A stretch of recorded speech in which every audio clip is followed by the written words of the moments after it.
আসসালামু আলাইকুম রহমতুল্লাহি আবরাকাত। আমি ডাক্তার মোহাম্মদ ওমর ফারুক, মডেল মানসিক হাসপাতালের পক্ষ থেকে আপনাদেরকে জানাই আন্তরিক শুভেচ্ছা ও অভিনন্দন।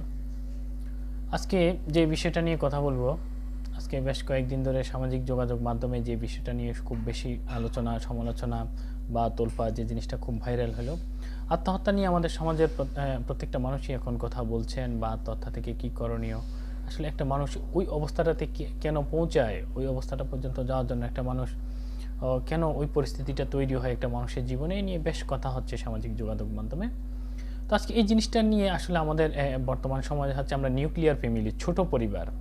হ্যাঁ, প্রত্যেকে এখন আমরা আসলে যৌথ পরিবার, গ্রামীণ, যে আমরা ছোটোবেলায় বা এক দশক আগেও বা 2 দশক আগেও আমরা যেটা সচরাচর দেখতাম যে আমাদের মধ্যে যৌথ পরিবার প্রথাটা ছিল, যেখানে আমাদের পরিবারে শুধু মানে স্বামী স্ত্রী বা বাবা মা সন্তান নিয়ে সীমাবদ্ধ ছিল না। ওখানে চাচা থাকতো, দাদা থাকতো, দাদি থাকতো। পরিবারটা খুব বড় ছিল। প্রত্যেকে আসলে লোনলি ফিল করাটাই আসলে পসিবল ছিল না। প্রত্যেকে একটা আনন্দঘন মুহূর্ত ছিল।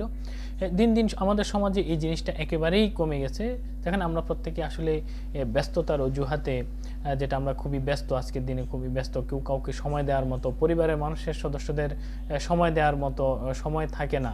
এই ব্যস্ততাটাই আমাদের এখন বর্তমান সময়ে একটা খুবই উদ্বেগের কারণ হয়ে গেছে। যে জন্য আমাদের ছোট পরিবার, যেখানে আমরা আসলে ছোট পরিবার নিয়ে বসবাস করি, বিশেষ করে আমরা শহরে যারা বসবাস করেন, যেসব দম্পতিরা বা যে পরিবাররা, সেখানে দেখা যাচ্ছে একজন অন্যজনকে সময় দেওয়ার মতো সময় পাচ্ছে না, এবং একটা নির্দিষ্ট সময় পর্যন্ত একাই থাকতে হয়। তো একটা সময় গিয়ে বাবা মা যখন সন্তানরা ছোট থাকে, সন্তানরা এবং বাবা মায়ের মধ্যে খুব ভালো একটা বন্ডিং থাকে। সন্তান যখন আস্তে আস্তে বড় হয়, তো বাবা মা তখন সন্তান এবং বাবা মার মধ্যে একটা দূরত্ব তৈরি হয়। সেটা হচ্ছে আপনার পড়াশোনার জন্য, পড়াশোনা শেষে তারপরে আবার কেরিয়ারের জন্য অনেকেই দেশে থাকে, দেশের বাইরে চলে যায়।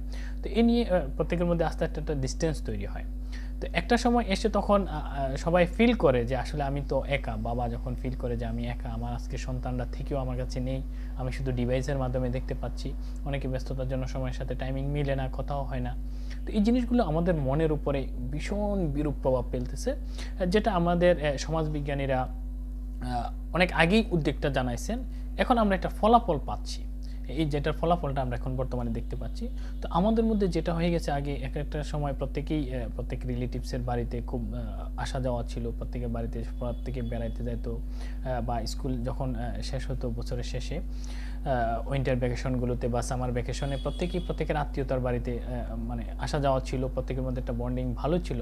কিন্তু এখন আমাদের আসলে সামাজিক যোগাযোগ মাধ্যম বা যোগাযোগটা যখন সহজ হয়ে যাওয়াতে আমাদের প্রত্যেকেই আসলে সবই আপনার মহব্বত বা যেটা হচ্ছে আন্তরিকতা, সেটা হচ্ছে আসলে আমাদের ফর্মালিটিস হয়ে গেছে। একটা শর্ট মেসেজ বা যে কোনো সামাজিক যোগাযোগ মাধ্যমে একটা ভিডিও কল বা ভয়েস কলের মাধ্যমে আমাদের যোগাযোগের কাজটা শেষ করতেছি। এতে কিন্তু আমাদের যে হৃদয়ের প্রশান্তি, হৃদ্যতা, সেটা বাড়তেছে না। তো আমাদের এই আত্মহত্যা প্রতিরোধের ক্ষেত্রে সর্বপ্রথম যেটা আমাদের হচ্ছে, সামাজিক যোগাযোগটাকে বাড়াইতে হবে। আমাদের পরিবারের সাথে, সমাজের সাথে, আত্মীয়তার সাথে আমাদের যোগাযোগটা, কমিউনিকেশনটা অবশ্যই বাড়াইতে হবে। কারণ একাকিত্ব থেকে রেহাই পেতে সামাজিক যে কোনো বিষয়েই আগ্রহ ও দক্ষতাটা বাড়াইতে হবে। নিজের রাগ, ক্ষোভ বা অন্য যে কোনো সমস্যা বিশ্বস্ত বন্ধু বান্ধব, নিকটাত্মীয়দের সঙ্গে শেয়ার করে নিজেকে হালকা অবশ্যই করতে হবে। এক্ষেত্রে পরিবারকে সবসময় ইতিবাচকভাবে এগিয়ে আসতে হবে। পরিবার ও সমাজের সবাইকে একসঙ্গে আত্মহত্যা প্রতিরোধে কাজ করতে হবে।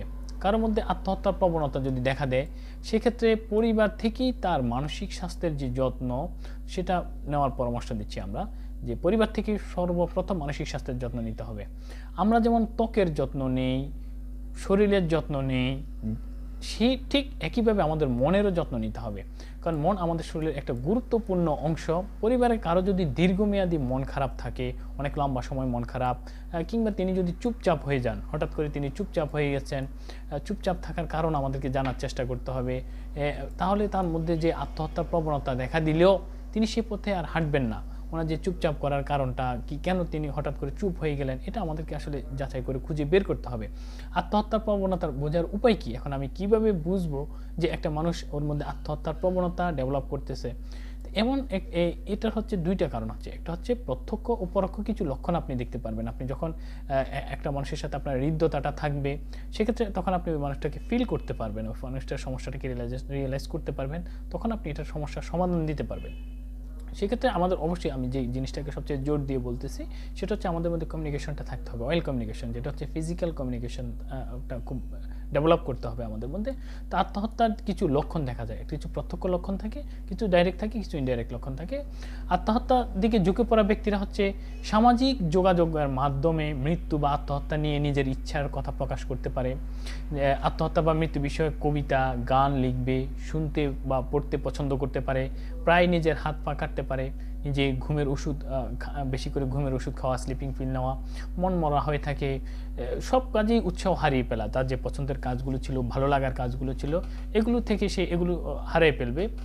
বিভিন্ন কাজে সে নিজেকে সবসময় দোষী ভাবতে থাকবে, যে কোনো কাজের জন্য নিজেকে সে ব্লেম দিতে থাকবে, যে আমার জন্য আসলে আমি এমন, আমি খুবই একজন ফেলিওর মানুষ, আমার প্রত্যেকেরই আমি হেডেক হয়ে আছি, আমি একটা ফ্যামিলির বার্ডেন হয়ে আছি, সমাজের বার্ডেন হয়ে আছি, এমন একটা ধারণা ওর মধ্যে কাজ করতে থাকবে।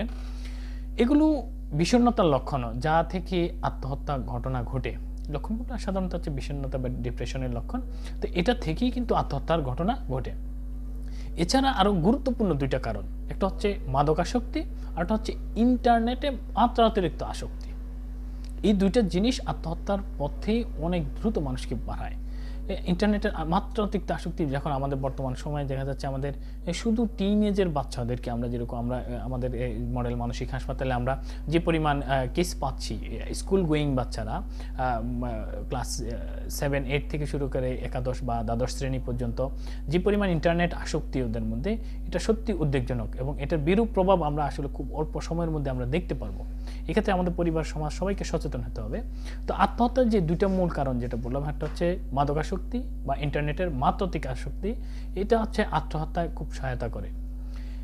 তার মধ্যে হচ্ছে সারা রাত জেগে থাকা, সারাদিন ঘুমানো আত্মহত্যার একটি লক্ষণ, নিজেকে গুটিয়ে রাখা, সামাজিক অনুষ্ঠানে অংশ না নেওয়া, তারপর হচ্ছে পড়ালেখা ভালো লাগতেছে না, খেলাধুলা, শখের বিষয় থেকে নিজেকে দূরে রাখে, এটা তারাও কিন্তু খুবই আত্মহত্যার ঝুঁকিতে থাকা মানুষ, যাদের মধ্যে এই জিনিসগুলো ডেভেলপ করে।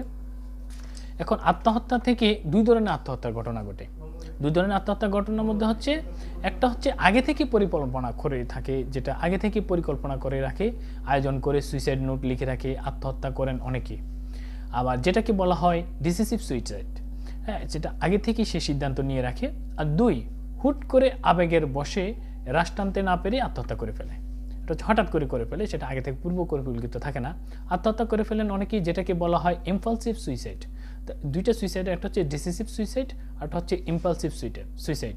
ডিসিসিভ সুইসাইডে যারা করেন তারা আগে থেকেই কিন্তু আত্মহত্যার বিষয়ে ইঙ্গিত দিয়ে থাকেন।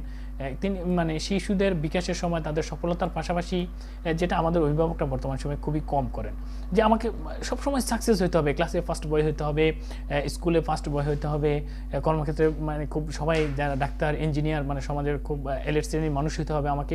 আমরা সবসময় সফলতার গল্পে আমাদের বাচ্চাদেরকে শেখাচ্ছি, আমাদের ভাই বোনদেরকে শেখাচ্ছি, কিন্তু আমাকে যে ব্যর্থতা মেনে নিতে হবে, আমার লাইফের সফলতার পাশাপাশি ব্যর্থতা একটা জিনিস আছে, এবং এটা আমার জীবনে পার্ট অ্যান্ড পার্সেল, একটা অবিচ্ছেদ্য অংশ। এই জিনিসটা আমরা কিন্তু আমাদের বাচ্চাদেরকে, আমাদের ভাই বোনদেরকে শেখাচ্ছি না, যে ব্যর্থতাকে মেনে নিতে হবে আমাকে, আমার লাইফে সব কিছুতেই সাকসেস আসবে তা না।